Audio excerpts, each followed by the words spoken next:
Hi, welcome to Richard Kabili YouTube channel, and for today's tutorial, I will be teaching you on how to enable and disable the scroll right and basic gestures voice control on iPhone X. But first, kindly subscribe to this channel and don't forget to hit the subscribe button and the bell to notify you for the new updates. And let's start. Using your iPhone X from your home screen, first go to Settings. Then in the Settings, scroll down and find the Accessibility and then Top. Then in the Accessibility, scroll down again and go to Physical and Motor section and then tap the Voice Control. Then in this part, in the Voice Control, go to this section and then tap the Customize Commands.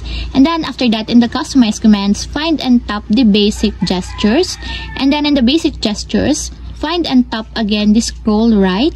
And then in the scroll right, as you can see that it is already enabled. But you have to activate also the switch button under the confirmation required to fully enable the scroll right in your basic gestures until it becomes green. And if you want to disable or turn off, just tap again the switch button just like this. And that's it, we have successfully enabled and disabled the scroll right and basic gestures voice control on iPhone X.